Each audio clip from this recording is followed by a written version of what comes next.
his opinions with. Man, it's not that serious. The First Amendment is first for a reason. The Second Amendment is just in case the first one doesn't work out.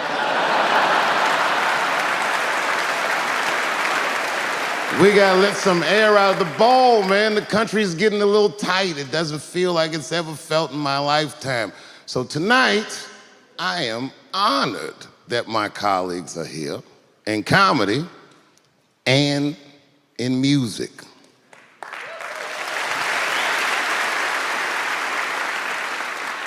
And I want everyone in America right now to look at me. Look at me smoking indoors. I didn't ask anybody, I just did it. What are they gonna do? Kick me out before I get the prize? No, nigga, this is called leverage.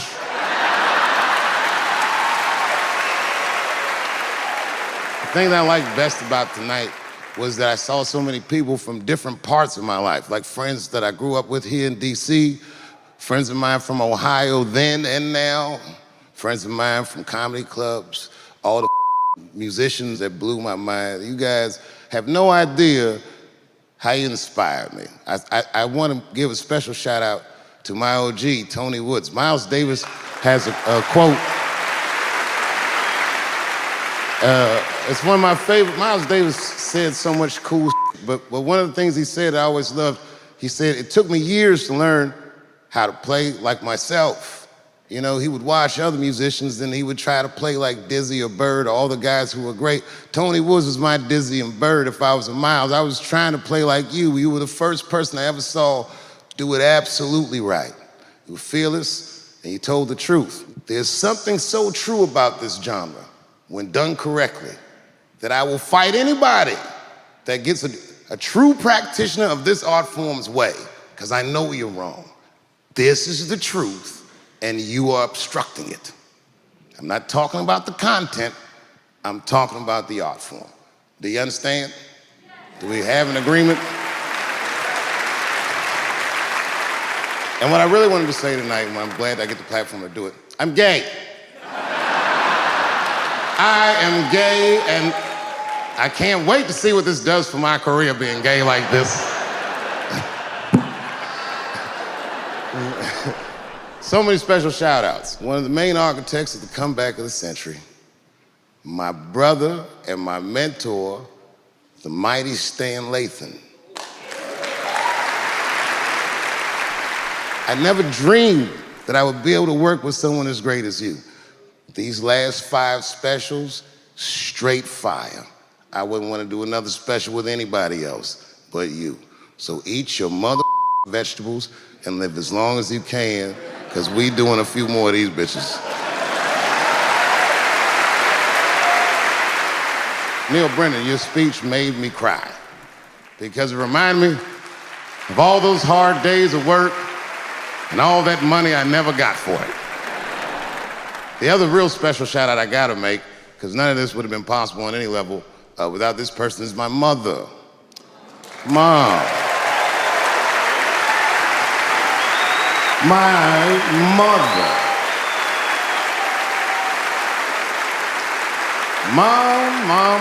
Mom. You have no idea what I put this woman through. If you had just given birth to me, that would have been more than enough. But the fact that she raised me and raised me well. We had a real oral tradition in our house. I knew the word griot when I was a little boy. A griot was a person in Africa who was charged with keeping the stories of the village. Everyone would tell a griot the stories, and they would remember them all so that they could tell future generations. And when they got old, they'd tell them to someone else. And they say in Africa, when a griot dies, it's like a library was burnt down. And my mother used to tell me, before I ever thought about doing comedy, she said, you should be a griot.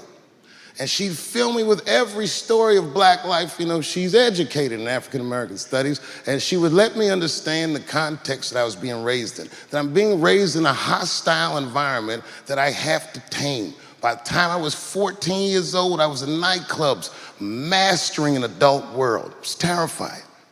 Crack epidemic was going on, and my mother would hear gunshots outside and be scared to death. Maybe it's my son. But early in my career, if you remember, Mom, you used to sit in the club with me. She'd do a full day of work, You'd be back there falling asleep just waiting for me to go on. She would watch my show every night. Do you know how long that car ride is home?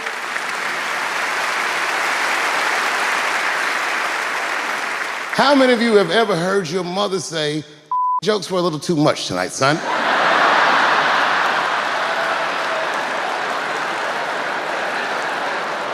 I was a soft kid.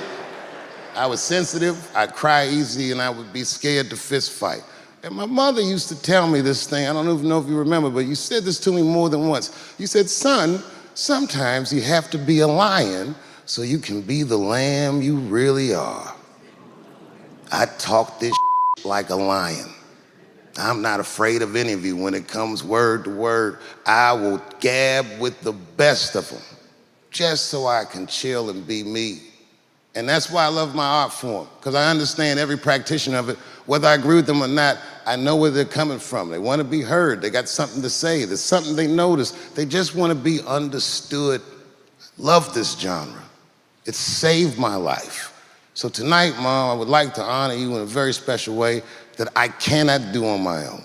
But because now I'm a man with great and influential friends, I'd like to ask my man Thundercat to come out on the stage. Thundercat, the Mighty Most Def. Washington, D.C., thank you very much for giving me a home and a place to start. Today is officially Dave Chappelle Day in Washington, D.C. The mayor declared it last night. Okay.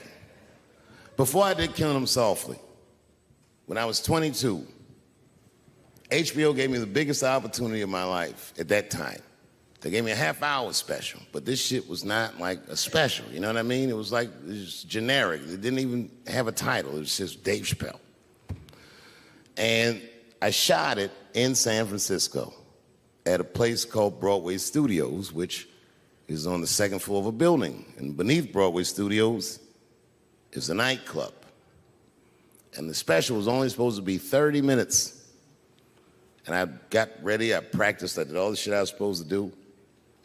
And the night that I taped, 20 minutes into my 30-minute set, I'll never forget this, music started blasting from the nightclub underneath. You could hear it real loud, and it fucked my whole show up, and I was devastated.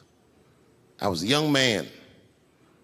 I really believed in what I was doing, and I thought that my dream had been killed. So when I got off stage, I ran down the steps to the alley behind Broadway Studios and where the control trucks are parked, and I kicked that motherfucking door open, and I started yelling at all the producers. I was nobody in show business, just a guy that believed in us. I said, man, you fucked everything up. That fucking music, what the fuck were you thinking? And there was a guy who was a big-time producer, I ain't saying no names, and he stood up, and he said, hey, kid, sit the fuck down. He said, we didn't ruin anything. He said, we made a deal with that nightclub to not play music, and they didn't honor the deal. And I said, who didn't honor the deal? And he pointed to a guy. I'll never forget it. It was an old white man sitting in the Ford Taurus by himself. And he said, that guy right there.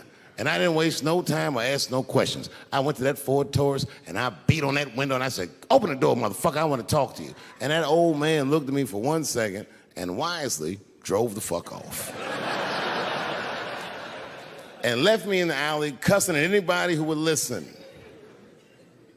And 2 minutes later, literally 120 seconds later, couldn't have been any more than that, the doors of the kitchen in the alley of that nightclub underneath Broadway Studios flung open. And that old man was standing there, that same old man with reinforcements. He had 2 big goons with him, and he looked at me, and he was calm as a cucumber. He said, you, come here. I want to talk to you. I didn't know anything about the streets at this age. But I found out later in my life that these men were Russian mobsters. And I don't know what you guys know about the Russian mob, but these are the niggas that killed Denzel in Training Day.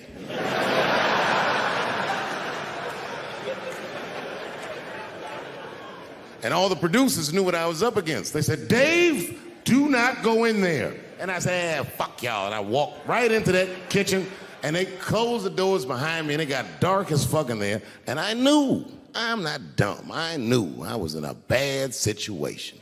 But you have to understand I believed in what I was doing, and I didn't give a fuck. Just kept cussing at these motherfuckers, telling them how they ruined my life. And that old man couldn't believe that I was talking all this shit. And as soon as I took a breath, he stopped me gently. He said, "Hey, kid, listen. Your friends lied to you." He said, "We made a deal, but your friends never paid me." And when he said that, I realized I was locked in the kitchen.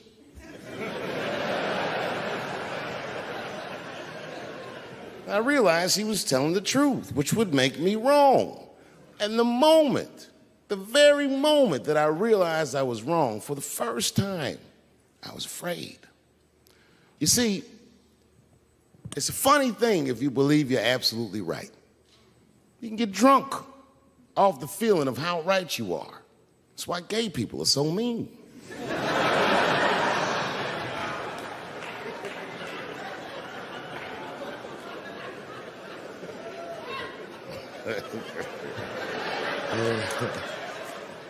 But I didn't buckle.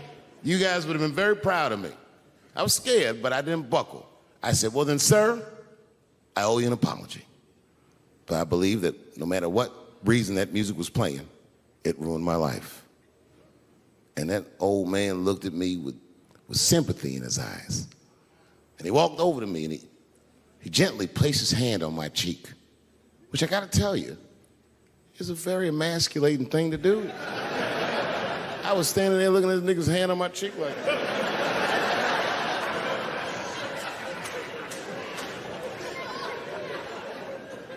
And he said, "You are a real man."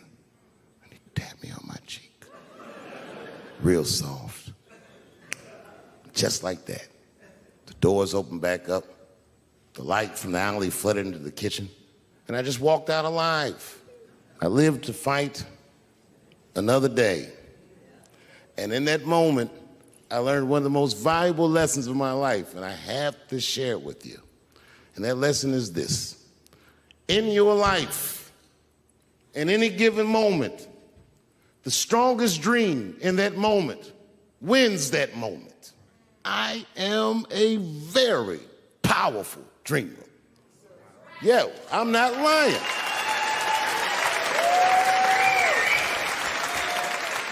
I dreamed tonight, this very night, as a 14-year-old boy, and I am living it as a 50-year-old man. My dreams are very strong. Today, I walked all around Washington. I used to be poor in this city, and all day people just said, "Hey, Dave," like they knew me personally, and I felt like I knew them. And I say to myself, "My God, Dave, what a powerful dream." But then sometimes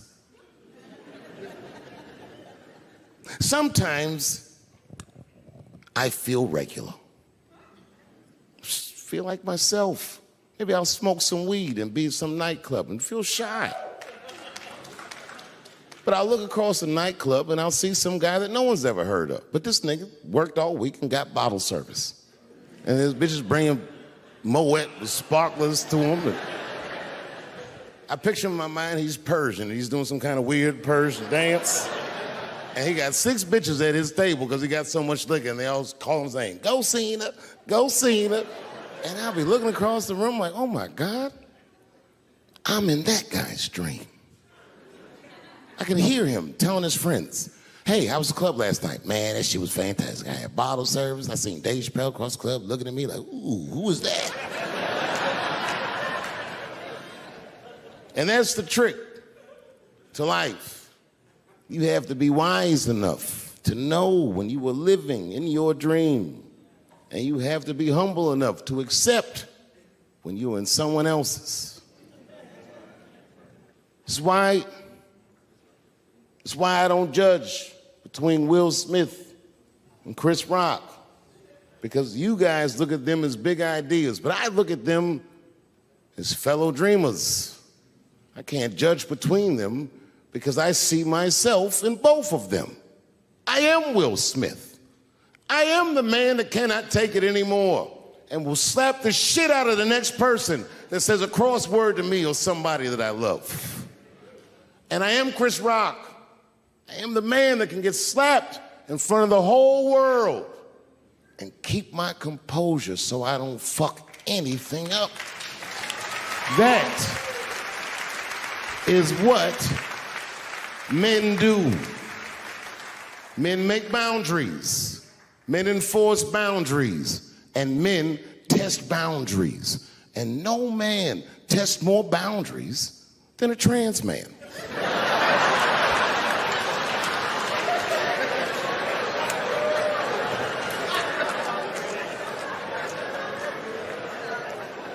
When I see a fellow dreamer, I give them my utmost respect. Even if I don't understand what their dream is. I know a dreamer when I see one. And I've met many powerful dreamers in my life. None more powerful than a man who calls himself Little Nas X. I met this nigga at a party. I had no idea who he was. But the minute he walked in that party, I knew I was in his dream. Everybody in the party was another dreamer. Everyone was famous, but when that nigga walked in, he was dressed like C-3PO. He was shining.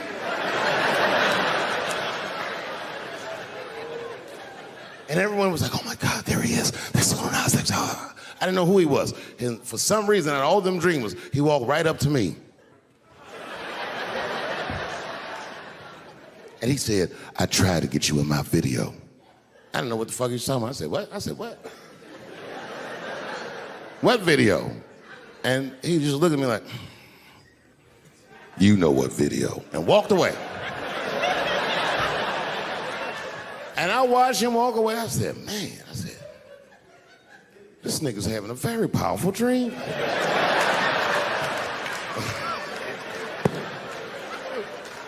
You know what it reminded me of? It reminded me of when we was in grade school. Remember in grade school, the teacher would ask everybody what they want to be? Timmy, what do you want to be when you grow up? And Timmy acted like he had an idea. He'd stand up, he'd say, I want to be a fireman. And the teacher would say, Timmy, that is a beautiful dream. But Timmy didn't mean it. Timmy said he wanted to be a fireman because deep down, Timmy's attracted to fire. And by the time he's 14 years old, this nigga's a full-blown pyromaniac, playing with kerosene and matches like a goddamn expert. And then one night he goes downtown with his buddies, fucking around with fire, and burns a warehouse down. And he doesn't know it, but there's 13 migrant workers from El Salvador, and they, in that motherfucker, they get trapped, and then they die in the fire. Isn't that a tragedy? It was an accident. He's only 14 years old, but he's black. So they try him as an adult. And Timmy ends up spending the rest of his life in jail. Dream deferred. Burp, burp.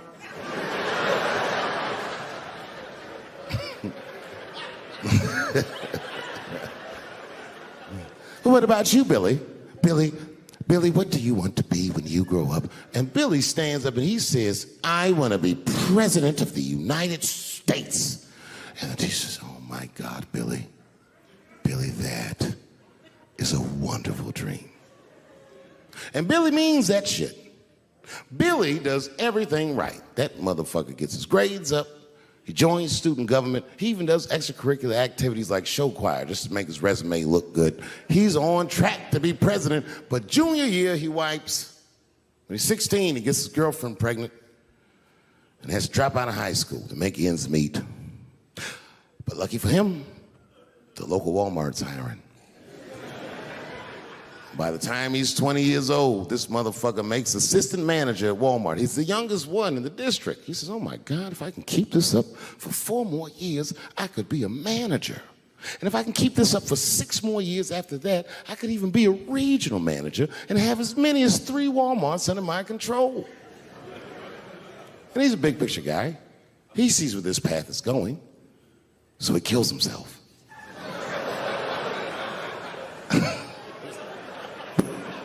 Burp, burp.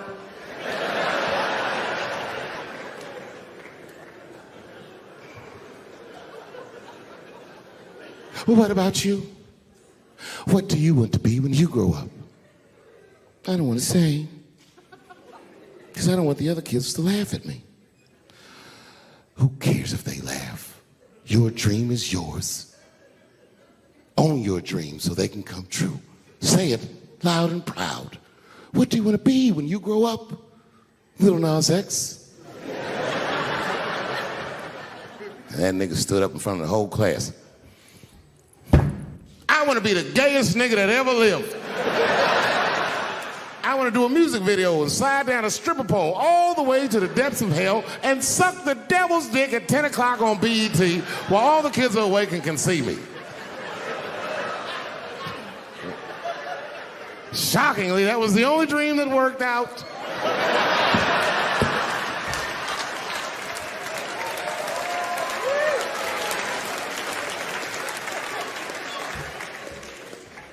That's why I'm here tonight in the city where I built the dreams that I live, because I wanted to tell you all that they came true. And I wanted to thank you all for making the man that I am today.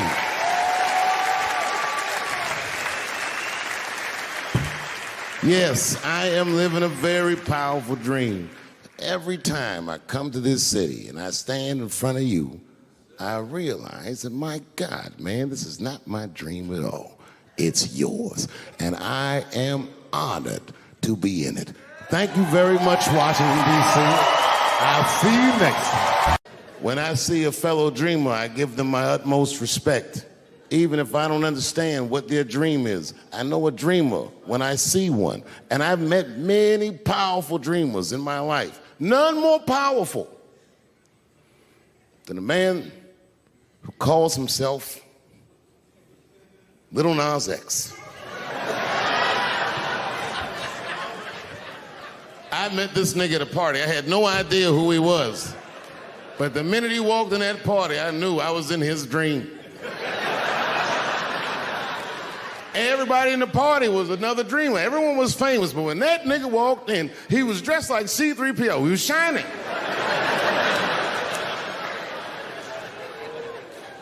And everyone was like, oh my God, there he is. That's Little Nas X. I didn't know who he was. And for some reason, out of all them dreamers, he walked right up to me.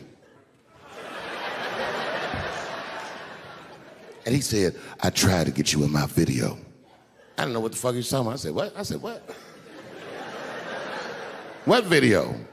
And he just looked at me like, you know what video, and walked away. And I watched him walk away. I said, man, this nigga's having a very powerful dream.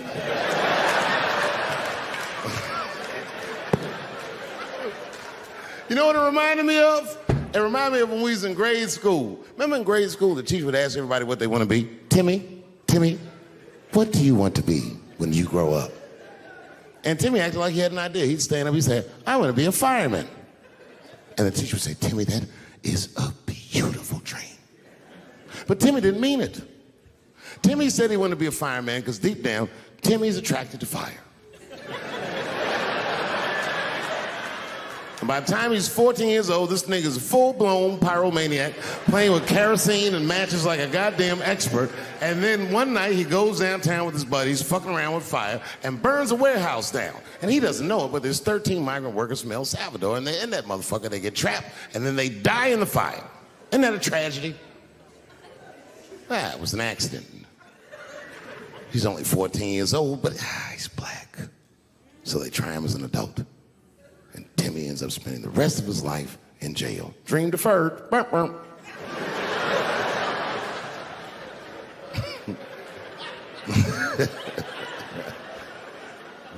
What about you, Billy? Billy, what do you want to be when you grow up? And Billy stands up and he says, I want to be president of the United States. And the teacher says, oh my God, Billy, that is a wonderful dream. And Billy means that shit. Billy does everything right. That motherfucker gets his grades up.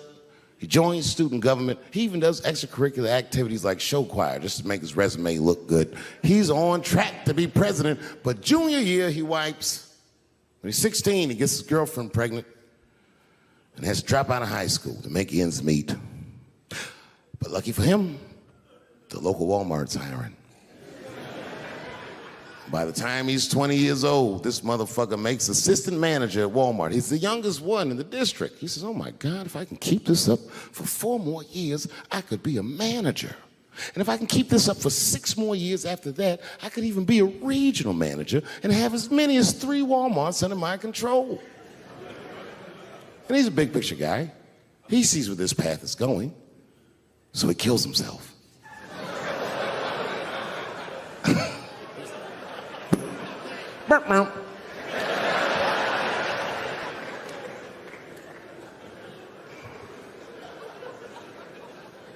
Well, what about you? What do you want to be when you grow up? I don't want to say, because I don't want the other kids to laugh at me. Who cares if they laugh? Your dream is yours. Own your dream so they can come true. Say it loud and proud. What do you want to be when you grow up? Little Nas X. That nigga stood up in front of the whole class. I want to be the gayest nigga that ever lived. I want to do a music video and slide down a stripper pole all the way to the depths of hell and suck the devil's dick at 10 o'clock on BET while all the kids are awake and can see me. Shockingly, that was the only dream that worked out.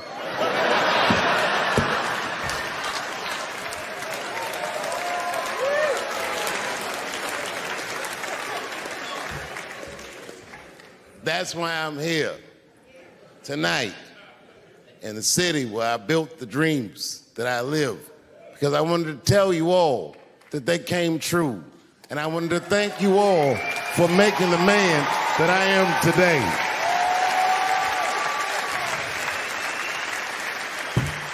Yes, I am living a very powerful dream. Every time I come to this city and I stand in front of you, I realize that, my God, man, this is not my dream at all. It's yours. And I am honored to be in it. Thank you very much, Washington, D.C. I'll see you next time.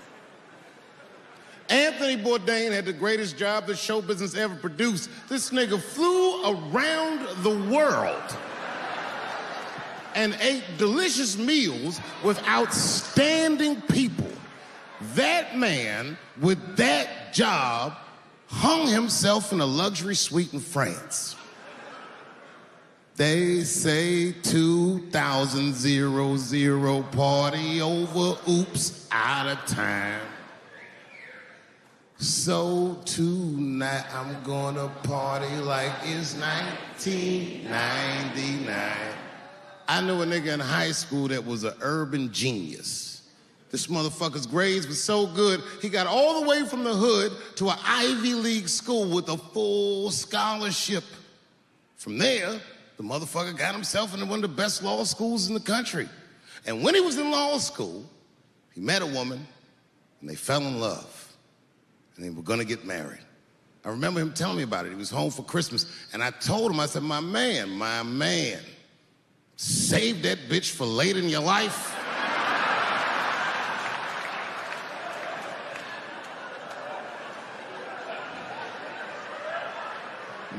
But he's in love. He didn't listen to me. He married her while he was in law school. And sadly, they got divorced while he was in law school. He was a street nigga from the hood. This man had nothing. And that bitch took half of that. And then I just never saw him again for years. And then 2 years ago, I was home in D.C. doing some shopping, trying to buy my sons some socks at Foot Locker. I go to Foot Locker, guess who's the manager? That nigga. Dressed like a referee, the whole shit. This motherfucker is 45 years old. We went out drinking that night, just trying to catch up, and he told me, he said he's been living with his mother for like 10 years, just trying to get back on his feet. But that's not the point of the story. The point of the story is, never occurred to this nigga to kill himself. He's alive and well in D.C.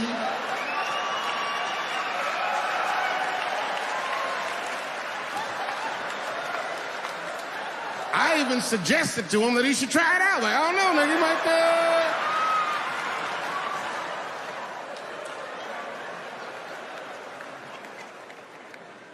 Nobody's life is perfect. No matter what it looks like from the outside, you don't know what the fuck's going on inside. I have a great life, but it's not a perfect life. But it's good.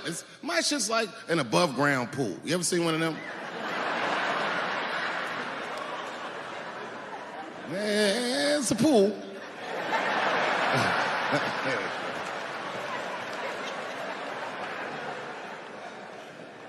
So in that spirit, tonight, I thought I'd start my show a little differently. Tonight, I'm gonna do something that I'm not particularly good at, but that I like to do. Tonight, I'm gonna try some impressions out.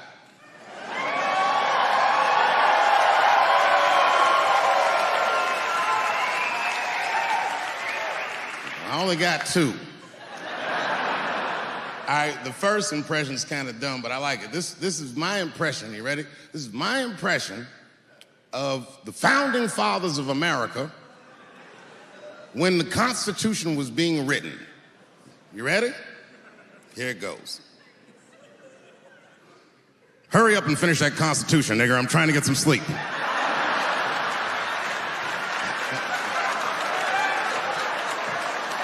It's not bad, right?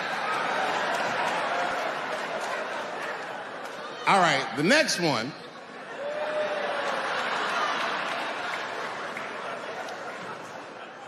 The next one's a little harder.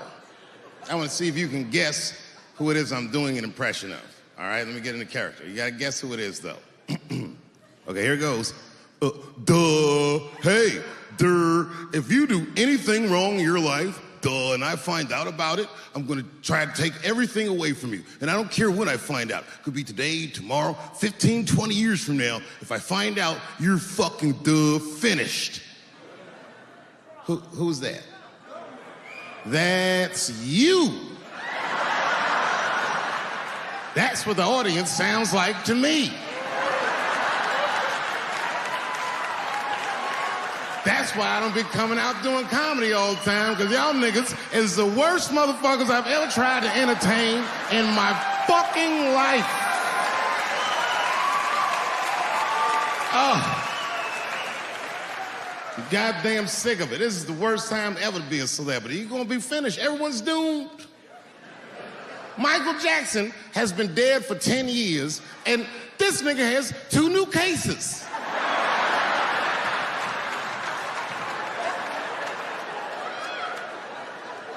And if you haven't watched that documentary, then I'm begging you, don't watch it. It's fucking gross. I felt like HBO was sticking baby dicks in my ears for 4 hours straight. Really nasty shit. I don't want to know all these things. Turns out, Michael Jackson allegedly likes a long gander at the anus. So they said he stares at people's buttholes. That's what they said. That's how gross the documentary was.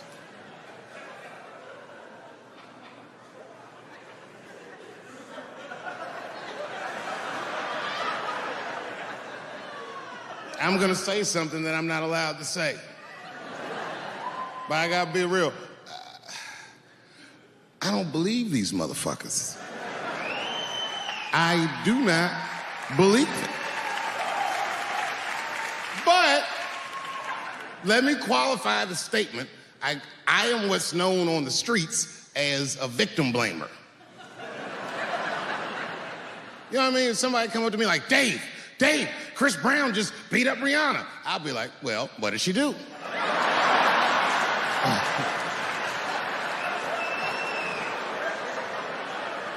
Dave, Michael Jackson was molesting children.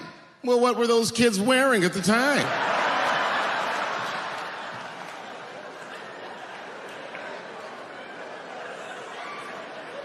I don't think he did it. But you know what? Even if he did do it, you know what I mean?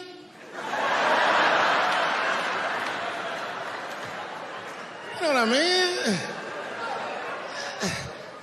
I mean, it's Michael Jackson. I I know more than half the people in this room have been molested in their lives. But it wasn't no goddamn Michael Jackson, was it? This kid got his dick sucked by the king of pop. All we get is awkward Thanksgivings for the rest of our lives.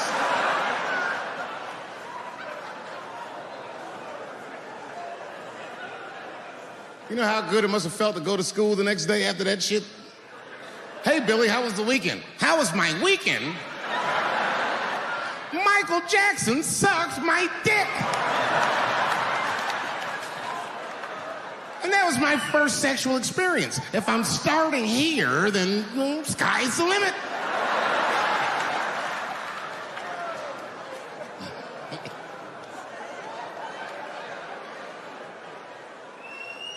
I know it seems harsh, but man, somebody's got to teach these kids. There's no such thing as a free trip to Hawaii. He's gonna want to look at your butthole or something.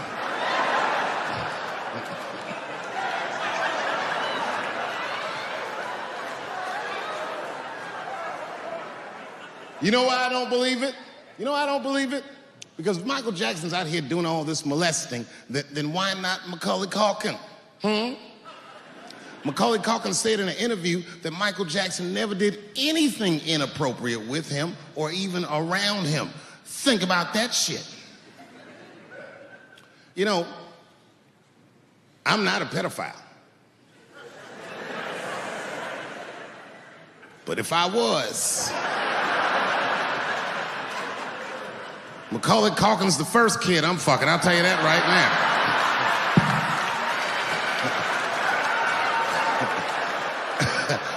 I'd be a goddamn hero. Hey, that guy over there fucked the kid from Home Alone. And you know how hard he is to catch.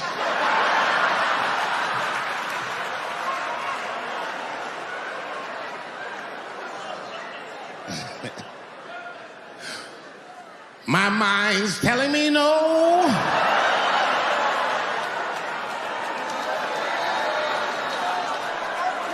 Celebrity hunting season. Doesn't matter what I say, they're gonna get everybody eventually. Like, look, I don't think I did anything wrong, but we'll see. They even got poor Kevin Hart. Can you imagine such a thing? Kevin Hart, let me tell you something. It was Kevin Hart's dream to host the Oscars. That's what he told me. And I remember when he told me, because I was thinking to myself, well, that's an awfully strange dream for an African American. Kind of nigga dreams of hosting the Oscars. Kevin did, that's who. And he did it. Against all the odds, Kevin became the most famous comedian this world has ever seen, and he got the job that only one black man before him had had. He was gonna host the 80th Oscars. And I don't know what you know about Kevin, but I know Kevin Hart is damn near perfect. As close to perfect as anybody I've ever seen. In fact, Kevin is precisely 4 tweets shy of being perfect. 10 years ago, Kevin had made some very homophobic comments. And I'm not going to repeat what he said, because this is Atlanta.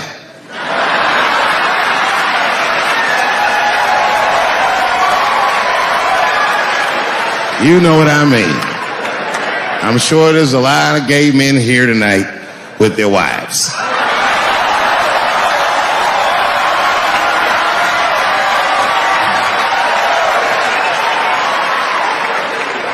Far be it from me to offend anybody. All right, I'll tell you what he said. But just remember, these are not my words. These were Kevin's words. It was a long time ago. And I'm paraphrasing because I'm not good at telling other people's jokes. Okay, Kevin said that if his little son was demonstrating or exhibiting homosexual behavior around the house, that he'd chastise him. He'd say, hey, that's gay. And then he said he would smash a dollhouse over that child's head. Ooh, the gay community was furious. And I don't blame them. I got a lot of gay friends. And all of them, 100% of them, all have told me fucking horror stories about the shit they had to go through just to be themselves. Crazy, crazy stories. And in all those stories, like I say, not one of them has ever mentioned anything like their father smashing a fucking dollhouse over their head. Because clearly Kevin was joking. Think about it. You would have to buy this nigga a dollhouse to break it over his head in the first place. Does that sound right? Is anybody gonna do that? The gay community was upset, and then they put so much pressure on the Academy of Motion Pictures and Sciences that they went to Kevin and said, if you don't apologize to that community, then you cannot host these Oscars. And then Kevin said, fuck it, I quit.